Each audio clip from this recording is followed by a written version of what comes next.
Sir क्या कहिएगा 5 साल बाद फिर से तेजस्वी यादव सड़क पर उतर गए।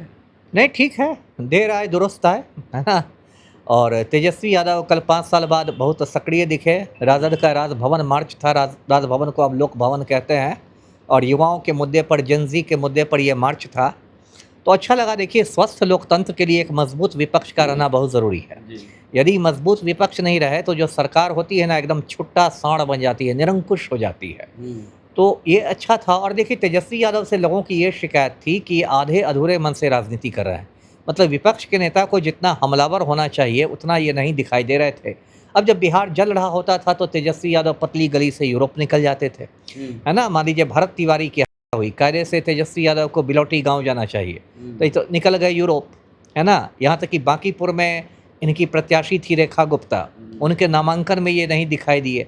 अंतिम एक दिन आके रोड शो इन्होंने कर लिया खाना पूरी करके। तो क्या हुआ बांकीपुर में? राजद की ज़मानत ज़ब्त हो गई। जो राजद का कोर वोट बैंक है, माई समीकरण, वो आपसे छिटक गया। तो मैं कह रहा था कि देखिए, पप्पू यादव और प्रशांत किशोर दो बड़े चेहरे बिहार के विपक्ष में उभर रहे हैं, और अगर तेजस्वी यादव अपनी कार्यशैली नहीं बदलते हैं तो ये बिहार की राजनीति में अप्रासंगिक हो जाएंगे। ना ये सत्ता में रहेंगे, ना विपक्ष में रहेंगे। तो चलिए, ये अच्छी बात है कि तेजस्वी यादव और उनके सलाहकारों ने सोचा होगा कि नहीं, समय आ गया है अब ज़मीन पर उतरने का। देखिए, बिहार की राजनीति ऐसी, आप इसको यूरोप में रह के आप वीडियो कॉल पर बिहार की राजनीति नहीं कर सकते कि आप लंदन के होटल में रहें और पेरिस के होटल में रहें और वीडियो कॉल पर बिहार की राजनीति करें। ये नहीं संभव है। आपको बिहार में राजनीति करनी है तो आपको एकदम ज़मीन पर आना पड़ेगा, खेत में, खलिहान में, कीचड़ में, कादों में, धूल धक्कड़ में, है ना? वही जो उस तरह की राजनीति करेगा वही कामयाब होगा। तो चलिए, कल मुझे अच्छा लगा देख के। कल राजद वाले भी बहुत दिनों बाद मुझे उत्साहित नज़र आए। नवंबर के बाद तो एकदम मूर्छित नज़र आते थे, बेहोश।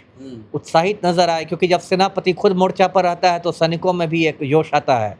और जो हुड़दंगी वाला रूप नहीं दिखा राजद वाला का, जो एक हुड़दंगियों की जो इनकी छवि है, हो उदंड वाली छवि, तो कल वो लोग अनुशासित दिखाई दिए और पार्टी के झंडे के साथ भी नहीं आए, सारे लोग तिरंगा झंडा के साथ थे। तो एक पटना में की सड़कों पर एक मुझे खूबसूरत माहौल देखने को मिला कि हज़ारों लोग, विपक्ष के लोग तिरंगा झंडा लेके बढ़ रहे हैं।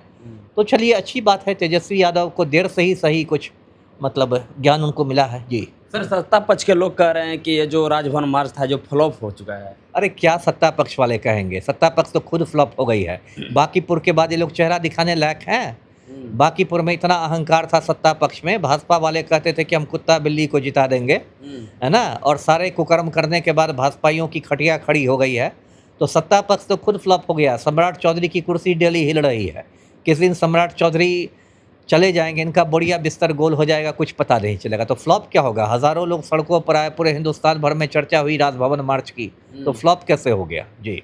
जब लोग सर बीजेपी ऑफिस के पास में पहुंचे तो लोग नारा लगा रहे थे, चंदा चोर, गद्दी छोड़, इस तरह के नारे लगा रहे थे। क्या गलत कर रहे थे?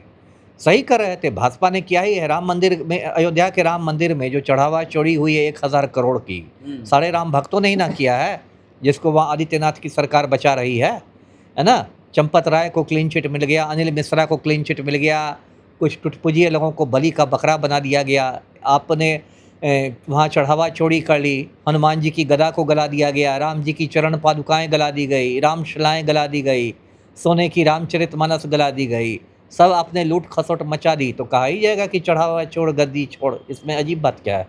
सर बिहार में डस्टबिन घोटाला भी हुआ है सर। अब देखिए, सुशासन ही डस्टबिन में चला गया है। ये जो बिहार में डस्टबिन घोटाला हुआ है, ये तब का हुआ है जब पलटू राम मुख्यमंत्री थे और मंगल पांडे स्वास्थ्य मंत्री थे, और तब डस्टबिन की खरीद हुई थी, जिसको हिंदी में कूड़ेदान कहते हैं, और 300 करोड़ की खरीद हुई थी।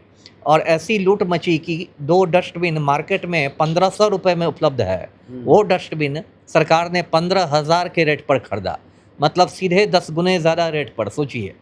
और उसका जो बंदर बांट हुआ होगा तो मंत्री से लेके संतरी तक को उसमें हिस्सा मिला होगा। कहते ना, कद्दू कटेगा तो सब में बटेगा। तो भ्रष्टाचार का जब कद्दू कटा होगा मंगल पांडे ने, तो उसमें सब में वितरण हुआ होगा, प्रसाद वितरण। तो ये तो इन लोग का चाल चरित्र और चेहरा है भाजपाइयों का। मंगल पांडे का तो पहला भ्रष्टाचार है नहीं, इनकी तो पहचान ही एक भ्रष्ट नेता के रूप में है। पहले भी प्रशांत किशोर ने इन पर कितने इल्ज़ाम लगाए थे दस्तावेजों के साथ। लेकिन अब तो प्रशांत किशोर बोलने से बच रहे हैं सर मीडिया के सामने उनके ऊपर। अब पता नहीं क्यों बच रहा है या क्या करे वो मुझे नहीं मालूम, लेकिन प्रशांत किशोर ने इन पर पहले इल्ज़ाम लगाए थे ना कि मतलब इन्होंने दिलीप जायसवाल से घूस लिया मंगल पांडे ने, और दिलीप जायसवाल का किशनगंज में जो मेडिकल कॉलेज है उसको स्वास्थ्य मंत्रालय ने डीम्ड यूनिवर्सिटी का दर्जा दे दिया। ये सब तो प्रशांत किशोर ने पूरे इल्ज़ाम दस्तावेजों के साथ लगाए थे, बैंक अकाउंट का नंबर भी दिया था जिसमें पैसे गए थे। और इनकी जो पत्नी है उर्मिला पांडे नाम है मंगल पांडे की पत्नी का, उन्होंने दिल्ली में कैसे 89 लाख का फ्लैट खरीदा था, अपार्टमेंट खरीदा था, ये सारी बातें तो प्रशांत किशोर ने कही थी। और इसलिए शायद इस बार मंगल पांडे को मतलब भाजपा की केंद्रीय समिति में भी जगह नहीं मिली है। उनकी एक तो छवि बन ही गई है ना कि बड़ा वरिष्ठ राम भक्त हैं, वरिष्ठ लुटेरा भी हैं।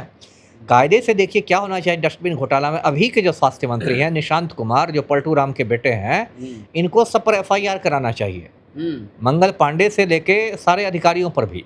और लखनऊ की जिस कंपनी ने 15,000 में एक डस्टबिन आपको बेचा है, उस कंपनी को ब्लैकलिस्ट करना चाहिए, काली सूची में डालना चाहिए कि भविष्य में आप को कोई काम नहीं मिलेगा सरकार से। अरे निशांत कुमार बड़ा आजकल हीरो बन रहे हैं ना, अचानक PMCH में औचक निरीक्षण कर देंगे, PMCH के प्रिंसिपल का रातों रात तबादला कर देंगे। इनके चमचे कहते हैं कि देखिए निशांत बाबू कितना डायनामिक हैं, तो थोड़ा दिखा दें कि कितना डायनामिक है। तो इसमें डस्टबिन घोटाला निशांत कुमार की भी अग्नि परीक्षा है, क्योंकि स्वास्थ्य मंत्री अभी आप हैं, आपसे भी पूछा जाएगा कि आप क्या कर रहे हैं।